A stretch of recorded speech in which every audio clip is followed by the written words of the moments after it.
Welcome to twoquestions.tv. My guest today is Kevin Monaghan, and we're talking about bringing in younger partners to your business.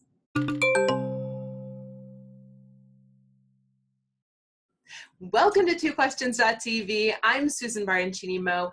Joining me today is Kevin Monaghan. He's the founder of Intuitive Compensation Group, where he uses his skills of working with American business owners to help retain key employees, develop buyout strategies, and navigate working family business partners. I better get better at reading this because I got a lot more to read, folks. He teaches entrepreneurs to help protect, incentivize, and compensate owners and key employees to work and profit together. All right, Kevin, I'm going to welcome you to the show, but I have more to read.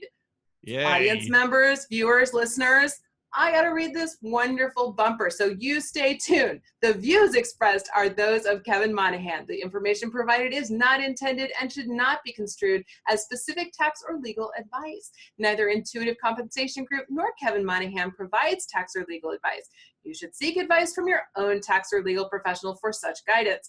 Kevin Monaghan, as an agent of Massachusetts Mutual Life Insurance Company, Mass Mutual, Springfield, Massachusetts. Intuitive Compensation Group is not a subsidiary or affiliate of Mass Mutual. I almost made it. Hi, Kevin. Welcome to the show. That was good. There's a lot of Massachusetts in there. Yeah. Welcome to the show. And thank you very much for having me. I got a little sweaty. There's a lot of work. It's a lot there. of work getting through. You know, it's funny. I have another show, and I have a similar disclaimer that I have to read about. Don't take medical advice from the internet. You know, like it's a show about wellness. Don't listen to me. Go find out with your doctor if it's okay. These are things you have to do, and this is how, audience members, this is how you know we got a real expert here today. So, all right, Kevin, you and I are talking about bringing a new partner into your business because as business owners are getting older, there are a lot of baby boomers now, they're thinking about how can the business continue on? And that leads people to consider bringing in a new partner. So how do you choose a new partner? It's very difficult. And what we see a lot of times is you have a lot of industries that have this problem and they have to approach it differently. So you've got, let's take an example. On one hand, you've got dentists. Dentists come out of school, they're a ton in debt, and they want to get into the practice. They want to get going right away. And very often within 1 or 2 years, they're buying 50%, taking out loans to buy into a practice because they teach you how to drill teeth in school, but they don't teach you how to run a business in school. Yeah. And the path of least resistance is buy into a client base already so you can get to work and start making the numbers work for you. On the other hand of the spectrum, you've got, let's take lawyers, for example.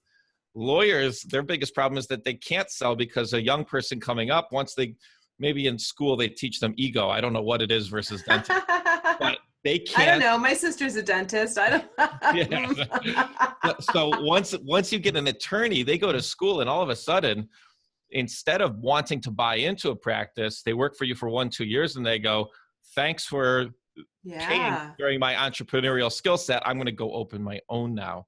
Mm-hmm. And they can't really sell their dentist practice because a lawyer turns around and says, it's instead of buying you up for $500,000, I'd rather spend 30 or 40,000, get off the ground. And it's a lot better way for me to get going.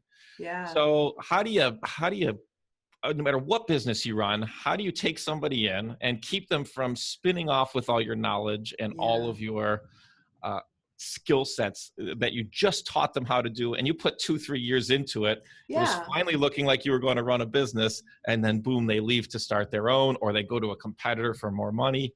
So we come in and we help people position to create a win-win environment. We always say this: you'd rather position yourself for the future than you would make decisions today for something you don't know about. I always say I wouldn't buy Florida beachfront property today for 20 years from now when I don't even know if it's going to be above water at that point in time. So, but how can I position myself today so that when I'm ready, I have the option to implement those dreams? So we help structure compensation that makes it fair for the younger key employee who might be at your business, who may be looking at buying in partnership, buying out the business. We get a lot of those business owners who are 50, 55, and they have no clear indication of who's going to take it over. We create win-win structures for the key employee that help that key employee get clarity around what's in it for them if they're going to continue working with you for 10 years, 15 years before you're ready to turn it over to them. And their biggest problem is that they don't usually have the money to buy you out. Yeah. So we create a program that helps them not only retain them where they are, inspire them to do great for your company, which in turn is themselves, and give them clarity on what's in it for them in the future, because time is the most valuable asset now. And we see so many people saying, if I'm going to give 5 years, 10 years of my life to this company, what's in it for me? Yeah. As a business owner, you almost got to think that your key employee is somewhat entrepreneurial too. How can you make that fair for both of you? That's reasonable, but it sounds like there are two scenarios here, right? So you know, there's the scenario where someone comes to you and they already have employees and partners. Yep. Then there's somebody who is thinking, okay, maybe it's time I bring somebody in. I'm getting to the age where I'm thinking about, or I'm not ready to leave certainly, but I'm thinking about maybe I want to plan. This is one thing we know about business owners is, my goodness, they never plan ahead when it comes to exit and succession planning. And that's such a big problem. And I think it's like 75% don't have a plan. Like, what are you thinking? and a lot of time, and here's what we say, a lot of times a business owner has to be, the reason they don't have a plan is because they don't know what the best path is going to be until they get there. So most business owners are going to do one of 3 or 4 things. They're going to sell the business. They're going to grow it and sell it. They're going to continue running the business and doing what they're doing. They're going to have huge success and be able to remove themselves from the business. That's a different path, and that's everybody's dream path, if you will. Yeah. Or they're going to run it into the ground, and it's going to go away.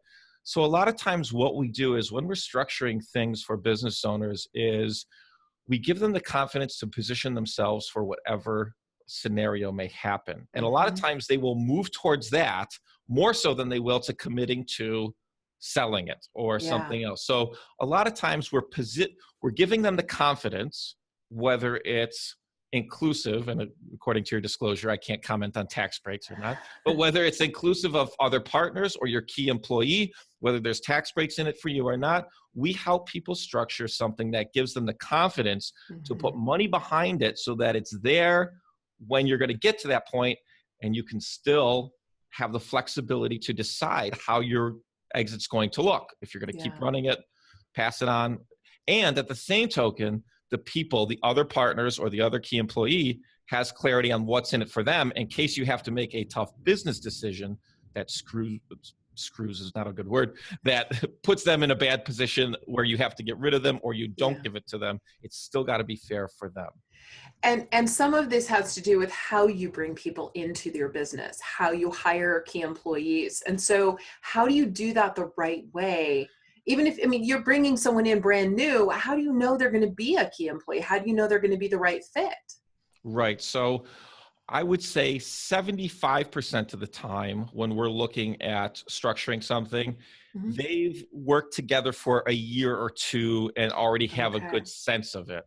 But let's take the other 25% is they're specifically recruiting somebody. So we'll get calls from very remote places where they don't have the luxury of 1 or 2 years. They want to make sure that if this person is going to move to this remote place, they've got to know what's in it for them right off the bat.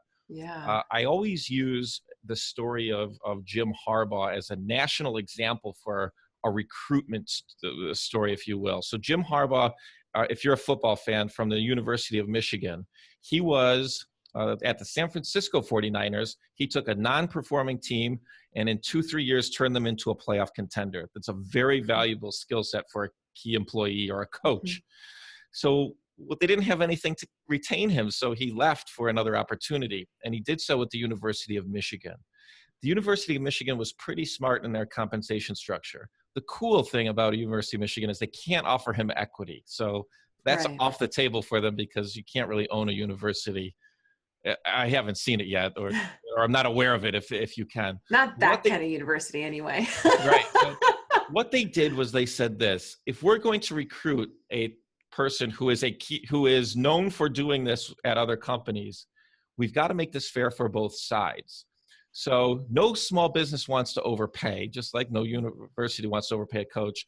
So they structured this creatively, and they did this. They said, Jim Harbaugh, we're going to make you the highest paid coach, but we're going to do it in a unique way. We're going to pay you $5 million in salary. We're going to put something, they didn't disclose the exact amount, but I've heard different figures, somewhere between 2 to 4 million, let's just say 4 million, into a bucket that we help people structure. And that bucket's going to have some rules for you and some rules for the university. Mm-hmm. And in that bucket, they can say something like this: hey, this bucket's here, and we're going to fill it up over 10 years. And if you stay here for 10 years with us, that bucket's yours. But if you leave, that bucket comes back to us. So I always say this: how many small business owners would have the confidence to pay their key employees more or put more money behind them if you knew that if they left, you could take some of it back? Yeah. So we help companies explore these types of options, and you can structure them a lot of different ways, and that's where we come in. But the cool thing about that is, Jim, he hasn't gone anywhere yet, and he's got millions that he's walking away from if he takes another coaching job. Yeah. At the same token, though, that's kind of like a state incentive. At the same token, though, you now have this opportunity, because when you give him the bucket, he may consult with your CPA. He may owe a lot of taxes on that bucket. Yeah. Yeah. So what you can say is, Jim, during your tenure, if you win 2 top 5 bowl games, we could bonus you out the money to pay the taxes on that. And so you've got this carrot over their head. You didn't give equity, and he's going to be funded in 10 years. Let's say it's not a university. Let's say it's a business. Mm-hmm. How many dentists or lawyers, your sister's a dentist, I think you said. Mm-hmm. How many dentists out there would say, hey, if I had a young dentist come in and work for 10 years and then they're funded and now they have the opportunity to buy me out. Yeah. Well, we've increased the value of the business. We have a good relationship together. And if we can't come to terms, she knows exactly what she gets from the bucket, but I can put some incentives out there for her to buy me out. But we solve the biggest problem, which is they're funded now and they've got experience under them. That is really interesting. I'm intrigued by this. It's very intriguing, isn't it? It is. It really is. And it's the show is such a great vehicle for me, just completely selfishly. The show is such a great vehicle for me to meet people who are in a position for me down the road when I'm ready to do something like that. It's very exciting when I meet someone like that. And so that's exciting. Kevin, where can folks find you? So intuitivecompensation.com is our website. That has we can't do testimonials because of client, but I did put some storyboards up there so you can see a little bit of the different types of structures and stories we work with. And like a snowflake, every business out there is different. So if our role starts with you guys telling us your story, and we can help you understand what's possible. Great. Okay. Thank you for joining me today. Thank you. I had a great time. Would you like to go on the after show? Yeah, of course. Awesome. Okay. Viewers, if you'd like to join Kevin and me for the after show, come with us. We are going over to twoquestions.tv. That's the only place you can find the after show. So we'll see you over there. In the meantime, we'll have links in the show notes for today so you can find Kevin and maybe get him to help you with your business. Thanks for watching. We'll see you next time.